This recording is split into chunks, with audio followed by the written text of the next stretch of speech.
తాకట్లో ఉన్న బంగారాన్ని విడిపించి ఆ రోజున మార్కెట్ ధర కట్టి మిగిలిన డబ్బును మీకు అందిస్తుంది కొమ్మూరి గోల్డ్.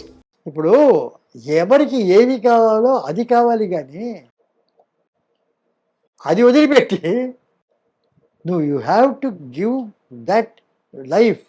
అది వదిలిపెట్టి నాది చాలా గొప్పది నువ్వు తీసుకో, ఇది గంగలో పోవాలంటే అంతే అద్భుతం. అదే ఒక ఇదే కదా. So so that life is everybody everything is చేయడం. ఇప్పుడు బిడ్డ పడుకోబెట్టాలి, లాలిపాట పాడాలి. లతా మంగేష్కర్ వచ్చి పాడుతుందంటే బిడ్డ పాడుకుంటా, వాళ్ళ అమ్మ అపశృతిలో పాడినా పడుకుంటా. Perfect sir. ఓ లాలి లాలి అంటే అది కరెక్టా? ఓ లాలి లాలే అలా అంటేనే ఆ సౌండ్, ఆ వారంతు, more than all this the feeling the mother gets towards the child, some classical singer will not get. Correct. అది ఇంపార్టెంట్. పాటలో అది ఇంపార్టెంట్ కానీ పాట అంటే అది. అలా చూస్తే సార్ మనకి కీర్తనలు కూడా త్యాగరాజ కృతులని స్వామివారు పాడుకున్న పద్ధతి కంటే ఇప్పుడు ఇప్పుడు దొరకున్న ఇటువంటి సేవ ఇదే ప్రసా అది అది అది అది అది అది ఆ ట్రెడిషన్ ఏమంటారు అంటే అంటే అది ఏమిటంటే ఇప్పుడు అది కచేరీ. ఇప్పుడు రాజేశ్వరరావు అడిగారు అర్థాన్ని పక్కనట్టి కచేరీ అంటే అదే మరి అన్నాడు. అంటే ఇప్పుడు ఏమిటంటే కచేరీ అనేటువంటిది భక్తితో అర్థవంతంగా పాడేది కచేరీ కాదు. నువ్వు భక్తివంతంగా చేస్తే సినిమాలో భక్తిలో గుడిలో పాడుకో అంతే. When you want to kutcheri we have come to see an expertise. కాబట్టి అది అలాగే ఉండాలంటే అంతే అంతే. That is that meant for expertise. So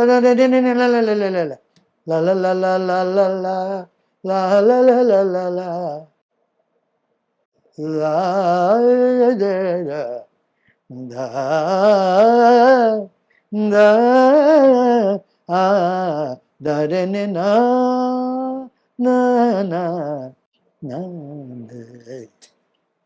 దందే నానే దందే నానే నా అది. సో ఎక్స్పర్టైజ్ అంటే అది ఒక we want to show off. It is simple. సినిమాలో అంతే. ఇప్పుడు సపోజింగ్ యూ వాంట్ అంత రియలిస్ట్గా పంచారు అంటే అది వేరు, that's good. I want to show a spectacle అంటే బాహుబలి, అది వేరు. దానివల్ల పంచరి గొప్పది కాదు, బాహుబలి కాదు, అంతా ఒకటే. అవును. ఒక డిటెక్టివ్ ఒకటే, హారర్ ఒకటే. As long as somebody is creative. ఏవి క్రియేట్ చేయకుండా అది బాగలేదు, ఇది బాగలేదు, ఇది ఇట్టుంటుంది, అది బ్యాడ్. సార్ ఇవాళ మన సంభాషణకి సత్యం శివం సుందరం ఓకే పేరు ఎందుకంటే అన్ని వాస్తవాలు మాట్లాడుతున్నారు మీరు. సత్యం శివం ఎందుకంటే మీరు నార్మల్ గా ఉంటున్నవన్నీ బ్రేక్ చేసేస్తున్నారు, డిస్ట్రాయింగ్. సుందరం ఎందుకంటే చాలా అందంగా చెప్తున్నారు అది. కానీ సార్ అదే ఇలా అయితే మరి ప్రతిదానికి సందర్భోచితంగా ఏ డైరెక్టర్ తీసిన బాణి అయినా మీరు దాని ప్లేస్ లో ఆస్వాదించి ఫస్ట్ క్లాస్. అంటే మీరు చాలా డిఫరెంట్ ఫ్యూచరిస్టిక్ థింకింగ్ కదా సార్. టీ షర్ట్ వేసుకుని అంత సింపుల్ గా చిన్న పిల్లాడిలాగా ఈ రోజు ఇట్లా వచ్చా అంటే ఈ రోజు కొంచెం వేసుకున్నారు. బట్ ఎలా సార్ మీ friendships in the industry, film industry only work related? నాకేమిటంటే ఫ్రెండ్షిప్ అంటే ఇండస్ట్రీలో చాలా చాలా లిమిటెడ్ ఫ్రెండ్స్. ఇప్పుడు గొల్లపూడి మారుతారావు అంటే, వెన్నెల గంటి గారు అంటే, ఎస్పి బాలసుబ్రహ్మణ్యం అంటే, వాళ్ళు ఫ్యామిలీ ఫ్రెండ్స్. ఆవిడ పీపుల్ ఉంటారు, అది చూసారు. వీళ్ళంతా జనరల్గా వాళ్ళందరూ అక్వైంటెన్సెస్, చాలా గొప్పవాళ్ళు. కాకపోతే నాకు ఒక పెద్ద అదృష్టం ఏంటంటే నేను రావడము విజయ ప్రొడక్షన్స్, విజయ వాహిని స్టూడియోస్లో అసిస్టెంట్ డైరెక్టర్ చేయడం. దాని డిఫరెన్స్ ఏంటంటే మామూలు ప్రైవేట్ కంపెనీలో గనక చేస్తే వాళ్ళకి వేరే ఆఫీస్ ఉంటుంది, వాళ్ళ ప్రొడక్షన్ ఆఫీస్. ఆ ఆఫీసుల నుంచి అక్కడ కథలు, చర్చలు, మ్యూజిక్ అంతా చేస్తుంటారు. షూటింగ్ ఒక 10 రోజులు, 12 రోజులు, 15 రోజులు, అప్పుడు ఫ్లోర్కి వెళ్తారు, అక్కడ షూటింగ్ చేస్తే వస్తారు. సో ఆఫీస్ వరకే పరిమితం వాళ్ళ ఆఫీస్. విజయ ప్రొడక్షన్స్ అంటే వాళ్ళ ఆఫీస్ వాహిని స్టూడియోలో ఉంది. సో అప్పుడు ఏంటంటే నేను ఆ విజయ ప్రొడక్షన్ ఆఫీస్ కాకుండా అక్కడ 11 ఫ్లోర్స్లో ఉండే ప్రొడక్షన్స్ అంతా నాకు తెలుసు. అందుకని అదే అదే ఇప్పుడు వాళ్ళకి రోజు మేము పని లేదు. స్క్రిప్ట్ రాశారు కేవీ రెడ్డి గారు అంటే పడగానే మేము ఒక్కొక్క ఫ్లోర్ నుంచి అక్కడ పోయి ఇక్కడ దిలీప్ కుమార్ షూటింగ్ అంటే ఇక్కడ శివాజీ గారి షూటింగ్, ఈ రకంగా ఒక్కొక్క చోట తిరిగి వెళ్తుంటాం. తిరగడమే. అసిస్టెంట్ డైరెక్టర్స్, వాహిని స్టూడియో వాళ్ళు అందరూ దేరినో రెస్ట్రిక్షన్స్ అన్ని చోట్ల అడుగుతారు. దానివల్ల ఫస్ట్ 6 monthsలో నేను కనిపెట్టింది ఏంటంటే, కేవీ రెడ్డి గారు డైరెక్షన్ చెప్పారు, పింగళి నాగేశ్వర గారు చాలా స్క్రిప్ట్ నాకు చాలా ఆదుకొని చేశారు, పట్టాభిరావు గారు నాగేశ్వర, వీళ్ళందరూ చెప్పిన దానికైనా జీవితం 6 monthsలో తెలుసుకున్నది ఏమిటంటే, నాకు అందరి మొత్తం ఇంతమంది ఆర్టిస్టు డైరెక్టర్స్, సినిమా ఇండస్ట్రీలో అందరూ గొప్పవాళ్ళే, అంతే అంతే కదా, తక్కువ వాళ్ళు ఎవరు లేరు, ఎవరు ఒప్పుకోరు. సో అందరూ గొప్పవాళ్ళ సంగతి అది అర్థమైంది. సో అంతంత గొప్ప వాళ్ళతో అంత రియల్గా ఆ పరిచయం సాంగత్యాలు చేయడం కష్టం. మనం ఇంతే వాళ్ళు గొల్లపడి మారుతారు కట్టి వాళ్ళతో ఎక్కువ పరిచయాలు, మిగతా వాళ్ళతో గొప్పవాళ్ళు. అందరూ యంగ్ ఎట్ హార్ట్, మీరు ఎంచుకున్న వాళ్ళందరూ అందరూ అందరూ అందరూ తర్వాత frank, open, honesty very important. మీరు సార్ సావిత్రి గారి తరం నుంచి ఇప్పుడు మొన్న దీపిక వరకు చూశారు, కల్కిలో కూడా మీరు సలహాలు ఇచ్చి కొంచెం మోల్డ్ చేశారు కథ అని. కాబట్టి సో మీ దృష్టిలో సార్ మోల్డ్ ఏం చేయలే కథ. నాగశ్విన్ నాకు ఒక మెంటార్ అన్నారు, కానీ ఆ ఫ్యూచరిస్టిక్ వాటిలో ఎప్పుడైనా ఫోన్ చేసి అడ్వైజర్స్ అడిగేవారు, ఇది ఇట్లా అని ఇట్లా అంటే బాగుంటుంది. But it is totally Nagashwin's creation, his decision. నేను ఒక 2-3 ఐడియాస్ ఇస్తే అవి తీసుకుంటే లేకపోతే as a true outsider I use to give, but is excellent, he take a wonderful decision and very confident also. But all the actors sir, female యాక్టర్స్లో మీరు చూసిన Gems ఎవరు సార్? అంటే వేర్ యూ ఫెల్ట్, అంటే మీ okay first అసలు criteria మీ దృష్టిలో ఒక గొప్ప నటి కానీ నటుడు కానీ ఉండవలసిన లక్షణాలు ఏంటి సార్? నాకు నేను నటుడిని అనుకునేవాడు ఎవడు నటుడు కాదు. ఆ పాత్ర ఏమిటి అది అయితే అని అడిగేవాడు నటుడు. అది ఎవరైనా సరే, అంతే, వాళ్ళందరూ అంతే, మొదటి నుంచి అంతే. అలాగే మీ అంటే మరి అలా నటిమణుల్లో మహానటి సావిత్రి అని, సావిత్రి గారి గురించి ఇప్పటికీ కాదంటే ఇప్పుడు హరిబాబు అని మేకప్ మ్యాన్ ఉండేవాడు. అప్పుడు రామారావు గారికి, నాగేశ్వరరావు గారికి, సావిత్రికి, కృష్ణవరికి అందరికి ఆయనే మేకప్. ఆయన అక్కడ క్యూ అక్కడ టీ నగర్లో ఆయన దగ్గర మేకప్ తీసుకుని వచ్చేవాళ్ళు. ఎవరు కనుక ముందు మేకప్ వస్తే వాళ్ళు ముందు సెట్కి వస్తారు. అప్పుడు ఓవర్ బ్రిడ్జ్ లేదు, అక్కడ గేట్ ఉంది, ట్రైన్ వచ్చి గేట్ వచ్చేస్తే ఆగిపోతుంది. సో అది దాటుకొని రావాలా వాహిని స్టూడియోకి రావాలంటే. సావిత్రి, కృష్ణకుమారి వీళ్ళిద్దరూ పోటీ వేసుకొని ఎవరు ముందుకు అక్కడ క్యూలో నిలిపోతారని వచ్చేవాడు. వేకోదా 4 గంటలకు 5 గంటలకు 4 గంటలకి 5 గంటలకు మరి 7 గంటలకు కాల్ షీట్ అంటే క్యూ. ఆ లోపల ఇంకా ఇద్దరు ఉంటే ఎవరు ఉంటే ఆ క్యూ అయితే ఒకళ్ళొకరిదే కదా అక్కడ పెడుతుంది. సో క్యూలో ఫస్ట్లో ఉండాలని వాడిద్దరు పోటీ వచ్చాడు. సో దాట్ సార్ట్ ఆఫ్ ఏ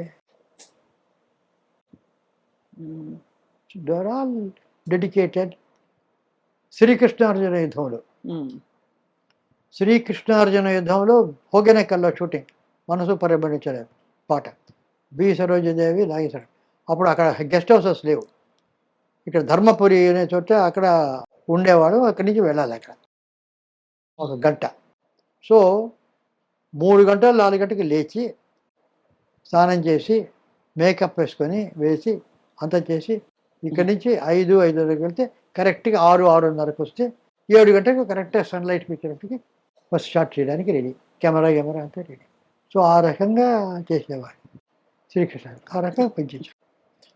అదేమిటో శ్రీకృష్ణార్జున, నేను పురాణాలు ఇప్పుడు కల్కి పురాణం అంటే నాకేమిటంటే, అంతకుముందు చిన్నప్పుడు వాళ్ళు నోముల అప్పారావు అని ఆయన మాకు బాగా చెప్పేది, భారతం చదివేది. అంతకంటే మనకు అంతవరకు తెలుసు. మల్లాది చంద్రశేఖర శాస్త్రి అట్లాగా వాళ్ళకంతా లేవు. But we know enough of Bharatam. నేను 2 పురాణాలకు వర్క్ చేశాను అసిస్టెంట్గా. మొదటిది మాయాబజార్, ఉమ్, దానికి అసిస్టెంట్గా వర్క్ చేశాను. రెండవది కృష్ణార్జున యుద్ధం ఉమ్, కరుపు. ఈ రెండే నేను పురాణాలకు వర్క్ చేసింది. మిగతా నేను పరిచయం నాకు. ఈ రెండు కథలు భారతంలో లేని కథలు. లేని కథ అది. నేను వర్క్ చేసిన రెండు భారతంలో క్యారెక్టర్స్ కథలు, రెండు భారతంలో లేని కథలు. ఉమ్, మాయాబజార్ ఎవరో ఒక ఆయన 16th సెంచరీలో అది ఎందుకు ఉత్తరాన్ని పెళ్లి చేసుకోవాలి అభిమానుడు, ఈ రకంగా ఎందుకు పెళ్లి చేసుకోవాలి కథ మార్చాడు. ఉమ్, శశిరేఖ అవును. అక్కడ తమిళ్లో వత్సల, నార్త్లో ఇది లేదు, ఎందుకంటే వాళ్ళు బ్రదర్ సిస్టర్ అవుతారు, అవునవును. అందుకని అది యాంటీ. ఇది గయోపాఖ్యానం. ఉమ్, ఇది జైమిని భారతంలో ఉంది, మన భారతంలో లేదు. అది చదివాం. ఉమ్, కృష్ణార్జునుడు అతను ఏదో వేంగిలి వేస్తే వాళ్ళకి దొరికే వచ్చేది. అప్పుడు మేమంతా రీసెర్చ్ చేసాం, యక్షగానాలు అవి ఇవి గయోపాఖ్యానం ఎక్కడ ఉందని. అక్కడెక్కడ గయోపాఖ్యానం ఉందంటే బెంగాలీలో ఒక వర్షన్ ఉంది గయోపాఖ్యానం, వెరీ ఇంట్రెస్టింగ్. ఉమ్, అదేమిటంటే గయోపాఖ్యానం ముందర వీళ్ళు రాదు, గయుడిని అర్జునుడి కాళ్ళ మీద పడమంటాడు నారదుడు. ఇప్పుడు ఆ మాట అన్నాడు, వెళ్ళి ద్రౌపది కాళ్ళ మీద పడమంటాడు. ఆహా, ఆమె స్నానం చేసి పూజ అంతా చేస్తూ నది ఒడ్డు నుంచి వస్తుంటే, అమ్మ శరణు అంటే నిన్ను రక్షించానంటుంది. ఉమ్, ఉమ్, వెళ్తుంది. ఆశ్రమానికి వెళ్ళేప్పటికి వీళ్ళందరూ పంచ పాండవులు అక్కడ కూర్చున్నారు. ఇతను ఎవరో శరణు కోరాడు, నేను రక్షిస్తాననే మాట ఇచ్చాను, ఆయన రక్షించండి అన్నాడు. చెప్పి వెళ్ళిపోయి లోపలికి వీళ్ళు రాగా చెప్పి ఏమి రక్ష అంటే మాకు ఈ రకంగా ఏదో అయింది. ఇంతకు ఎవరయ్యా ఆయన ఎనిమి అంటే కృష్ణుడు ఆ మాట ముందే చెప్పకూడదా, we will not do, we won't fight, మేము అంతా మాకు అర్థం అవుతాడు. అప్పుడు ద్రౌపది గురించి మేము ఇదేమిటి ఇలాగ పట్టుకొచ్చావు, నేను మాట ఇచ్చాను, మీరు యుద్ధం చేస్తారా చేయరా, మేము చెయ్యం, అయితే నేనే యుద్ధం చేస్తా, నేను రక్ష తప్పలే. ఏం చేస్తాడు కృష్ణుడు అని అక్కడికి యుద్ధం వెళ్తుంది బాణం అంతా పట్టుకొని. వెళ్తే కృష్ణుడు అక్కడ చూస్తాడు, ఇదేమిటి ద్రౌపది వచ్చింది అని చూస్తాడు. సత్యభామ వాళ్ళు వస్తారు, ద్రౌపదితో మీరు యుద్ధం చేయదని నేను చేస్తానని సత్యభామ. సత్యభామకు ద్రౌపదికి వస్తుంది, సత్యభామ రుక్మిణి వీళ్ళంతా ఒక సైడు, ద్రౌపది ఒక సైడు, వీళ్ళ వెనక కృష్ణుడు వీళ్ళంతా వెనక నుంచి పాండవులకి ఎంకరేజ్మెంట్, కమాన్ ఫస్ట్ క్లాస్ అని ఫుట్బాల్ టెన్నిస్ ఎంకరేజ్ చేసి చేస్తుంటారు వాళ్ళు. అదేది కొట్టుకుంటూ ఆ తర్వాత ఏదో కృష్ణుడు ఒక ట్రిక్ చేసి అతను కనుక లాక్కుంటే వాళ్ళు యుద్ధం చేసుకుంటే నీవేని అర్జునుడు వస్తే అలా కృష్ణార్జునుడు యుద్ధం వస్తుంది. అలా వచ్చిన ఒక బెంగాలీ వర్షన్ ఉంటుంది అక్కడ. So it any interesting, beautiful కదా సార్, చాలా ఇంట్రెస్టింగ్. అదే we use to read a lot. కనమర లైబ్రరీ, యూనివర్సిటీ అవన్నీ చెరువిరాల భాగయ్య శాస్త్రి గారని చాలా యక్షగానాలు ఇవన్నీ చేశారు. పసల బాలరాజు కథ ఇవన్నీ చేశారు ఆయన కృష్ణార్జునుడు.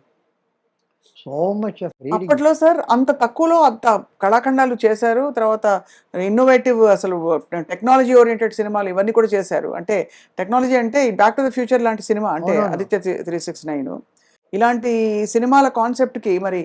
కానీ బడ్జెట్స్ ఇప్పుడు చూస్తే అప్పటికి ఇప్పటికే ఎందుకు సార్ అంత షూటప్ అయిపోతున్నాయి? ఆదిత్య 369 బడ్జెట్ ఎంత సార్ అప్పుడు? తెలియదు, అడ్జస్ట్ పెట్టేది కానీ it was quite a big budget, but అంత కంఫర్టబుల్గా ఉంది దానికి. ఓకే, అంతే లో బడ్జెట్ కాదు, దానికి ఎంత కావాలో వచ్చింది. ఇప్పుడు ఏమైందంటే basically I will tell you what happen.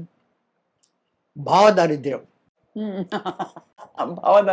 డబ్బు దారిద్ర్యం లేదు, భావదారిద్ర్యం ఉంది, ధన దారిద్ర్యం లేదు, అంత కావాలంత ఉంది. భావదారిద్ర్యం చాలా ఉంది. క్రియేటివ్గా ఎక్కువ మంది. మొత్తం శ్రీకృష్ణార్జునానికి నేను ఒక్కనే అసిస్టెంట్ డైరెక్టర్, చిరంజీవిని ఘంటసాల చిరంజీవి ఇంకా అసిస్టెంట్, అంతే ఇద్దరం. అంత పెద్ద పిక్చర్. రామారావు, నాగేశ్వరరావు, సరోజిదేవి, వీళ్ళందరూ. మామూలుగా వెళ్తే 10 మంది అసిస్టెంట్ డైరెక్టర్స్ ఉన్నారు ఇప్పుడు కదా. మామూలు వెళ్తే దానివల్ల కానీ ఎవరు ఏం చేస్తారు, నేను దీనికి నేను దానికి ఎవరు సార్ట్ ఆఫ్ ఏ కార్పొరేట్ థింకింగ్లో there is no grip of all the people over the totality of the subject. అదే కదా సార్, అదే కదా.